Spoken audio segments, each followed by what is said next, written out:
Hello everyone. समग्र शिक्षा में आप सबका स्वागत है।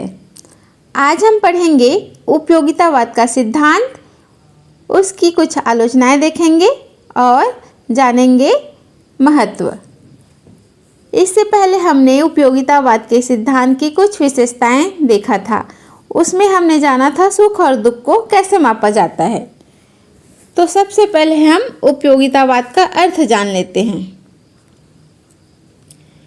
जो कार्य या काम सुखों में वृद्धि करता है तथा दुखों में कमी करता है उसे उपयोगितावाद कहते हैं।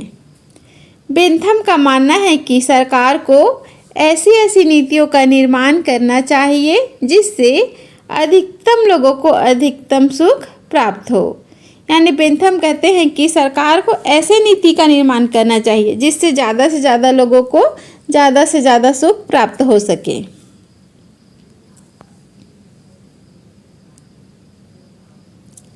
बेंथम के उपयोगितावाद का सिद्धांत। सुखवाद का सिद्धांत। सभी सिद्धांतों को छोड़कर बेंथम ने ऐसे मनोवैज्ञानिक सिद्धांत को मान्यता दी जिसे सुखवाद के नाम से जाना जाता है।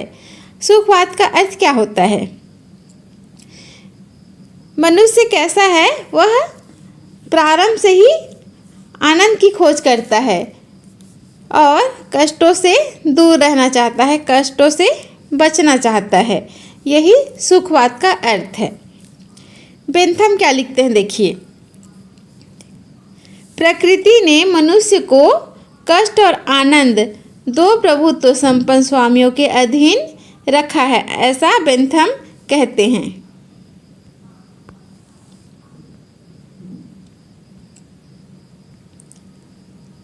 बेंथम कहते हैं कि आनंद के बीच गुण का नहीं बल्कि परिणाम का भेद है।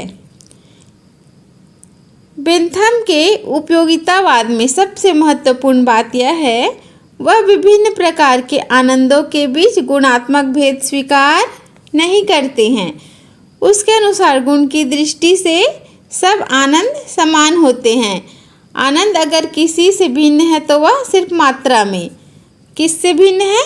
सिर्फ मात्रा में भिन्न है। हमें आनंद कम मिल रहा है या ज़्यादा मिल रहा है, इसी में ही भिन्न है, गुणों में भिन्न नहीं है। एग्जाम्पल से समझते हैं। काव्य का आनंद भोजन अथवा खेल के आनंद से अच्छा है तो उसका अर्थ क्या होगा? काव्य का आनंद भोजन अथवा खेल के आनंद से मात्रा में अधिक होगा। उपयोगिता के सिद्धांत के अनुसार यह कहना गलत होगा कि आनंद दूसरे से श्रेष्ठ अथवा निम्न कोटि का है।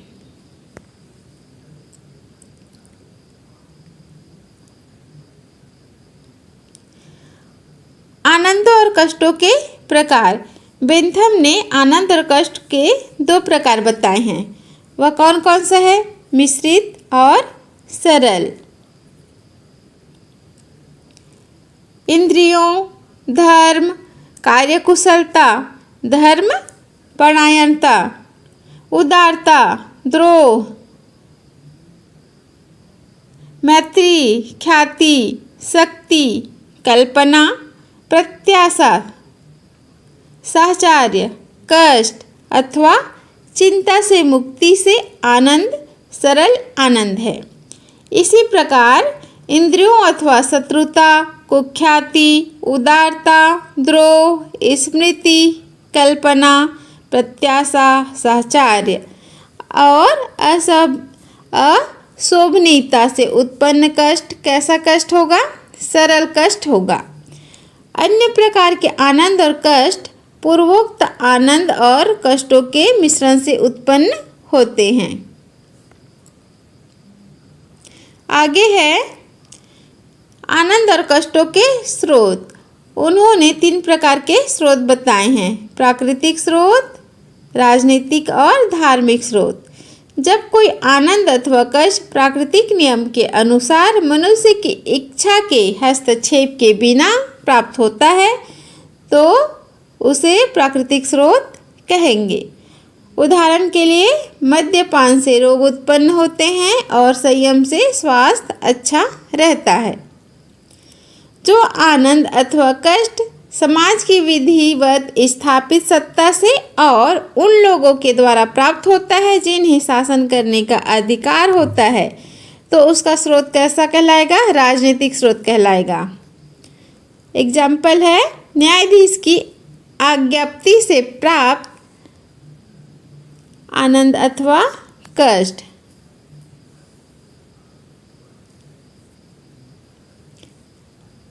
नैतिक आनंद अथवा, यहाँ पे आप लोग कष्ट लिख लीजिएगा।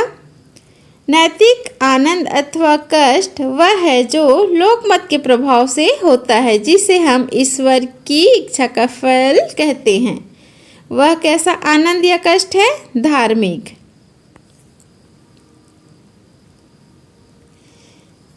आनंद और कष्टों का माप। बेंथम ने आनंद और कष्टों को नापने का एक फार्मूला प्रस्तुत किया है, जिसे आनंद कलन कहते हैं। सघनता, अवधि, निश्चितता, अनिश्चितता, निकटता, दूरी, शुद्धता तथा उत्पादन शक्ति को ध्यान में रखते हुए इसका नाप कर सकते हैं। अधिकतम लोगों का अधिकतम सुख। उसने माना कि मनुष्य अपने व्यक्तिगत सुख के अतिरिक्त कुछ नहीं चाहता। वह यह भी कहते हैं कि मनुष्य को सामान्य रूप से प्रत्येक व्यक्ति के सुख को ध्यान में रखकर काम करना चाहिए, क्योंकि वही काम सबसे अच्छा है जिससे किसी न किसी को दुख की अपेक्षा सुख अधिक मिलता हो। बेंथम का कहना था कि मनुष्य को अधिक से अधिक लोगों के लिए अधिक से अधिक सुख के लिए प्रयत्न करना चाहिए। अब आलोचनाएं देख लेते हैं। बेंथम का उपयोगितावाद अधिकतम लोगों के अधिकतम सुख पर आधारित है। कोई कार्य किसी व्यक्ति को सुख पहुंचा सकता है, तो वही कार्य अन्य व्यक्ति को क्या कर सकता है? दुख भी पहुंचा सकता है। उस कार्य को करना जो अधिक सुख देता है और उस कार्य से बचना जो कष्ट देता है। प्रत्येक पीड़ा बुरी नहीं होती है, वह दीर्घ काल में सुख प्रदान करने वाला भी हो सकता है।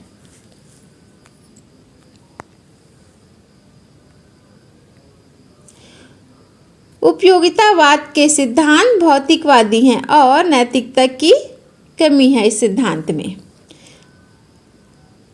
अब मैक्सी क्या कहते हैं देखिए। वह व्यक्ति को सामाजिक उपयोगिता के बीच की खाई को पार करने में असमर्थ रहा। जबकि व्यक्ति अपने आनंद के लिए सब कुछ करता है, तो उसे यह आशा कैसे की जा सकती है कि वह दूसरों के आनंद के लिए कार्य करेगा। जिन लोगों के हाथों में शासन की बागडोर होगी, वह भी अपने सुख की आकांक्षा से प्रेरित होकर कार्य करेंगे।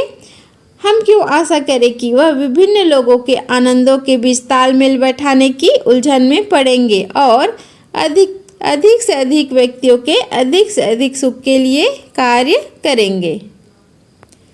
ये तो हो गई उसकी आलोचनाएं। अब हम महत्व देख लेते हैं। बेंथम की विचारधारा के दोष होने के बावजूद राजनीतिक चिंतन के इतिहास में महत्वपूर्ण स्थान प्राप्त है। उपयोगितावादी विचार को